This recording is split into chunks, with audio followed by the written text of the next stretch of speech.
What it's like to work for Jeff Bezos, according to his ex-assistant. Hey guys, today we're going to talk about what it's like to work for Jeff Bezos, according to his ex-assistant. Let's get right into it. The kiss of death in business and in life is complacency. Jeff Bezos advises using fear to motivate work ethic and creativity, even when things are going well.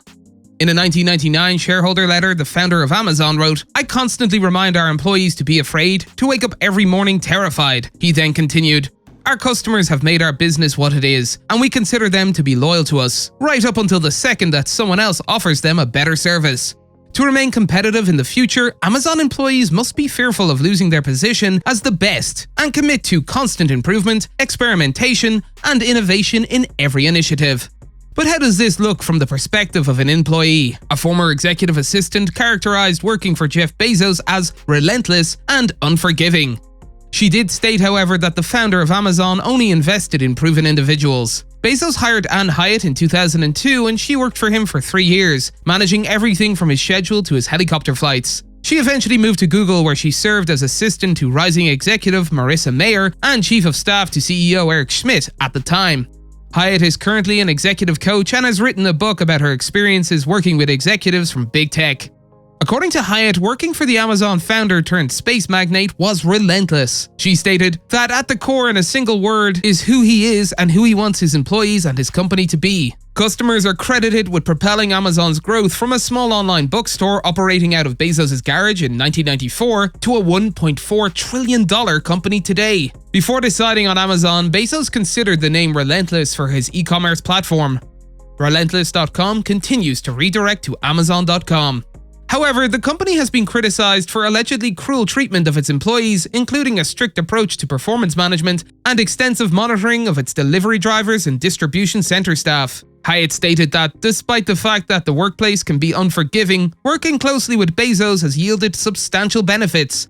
She said, "I've known a lot of other relentless people that I would never spend 15 hours a day with." Hyatt then added, "When Bezos chooses to invest in an employee, he teaches you to think like he does, to question and to envision and to demand more from yourself than anyone else would." Hyatt compared Bezos' management style to his hiring philosophy, which requires him to hold back rather than advance. Hyatt stated that his hiring philosophy is to hire people he must hold back, not advance. She said, "Once you've earned your keep, just by getting hired, the reins are off and he's going to let you hang yourself with them if you're going to." Hyatt also stated that Bezos is not a fool. If he believes you haven't done your homework on something you should have, he will inform you. However, Hyatt claims that he will also turn a seed of an idea offered accidentally by an employee into a job and encourage the person to pursue it further. In 2003, Hyatt was asked to assist Bezos with the writing of his first TED Talk. In his speech, Bezos intended to compare the birth of the internet to the gold rush and the discovery of electricity. He was curious as to whether people had been terrified by these historical events. Hyatt, who had recently graduated from college but still had a library card, was tasked with searching through historical newspaper archives for examples of individuals who feared electricity. She spent the entire weekend searching and returning with nothing. Bezos refused to acknowledge her reply. She recalls him saying, "Just because you haven't found it doesn't mean that it doesn't exist." She then said, "He just really called me to task in front of very senior people. It was difficult feedback for an employee who had worked tirelessly all weekend." However, Hyatt later concluded that Bezos was correct. She couldn't possibly have covered all of the information available in 2 days. She eventually found an article. This supported what Bezos wrote in a 2016 letter to shareholders. He wrote, "To invent, you have to experiment, and if you know in advance that it's going to work, it's not an experiment." He then added, "Failure and invention are inseparable twins. For Bezos, experimenting has paid off in dollars and cents." Bezos' net worth has risen to more than $135 billion, and Amazon is on track to become the next trillion-dollar company. Hyatt, who has spent the past 4 years mentoring CEOs, recently told Insider that curiosity is one of the 2 characteristics that wealthy CEOs like Bezos possesses. Additionally, she mentioned tenacity.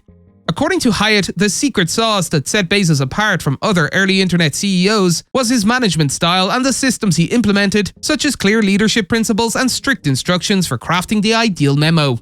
This allowed him to exert influence beyond his physical presence, as his decisions could be replicated, and now works with executives and businesses all over the world to help them reverse engineer their moonshot goals and achieve results by applying the lessons she learned about innovation, ambition, growth at scale, and progressive leadership while she was employed at Amazon and Google.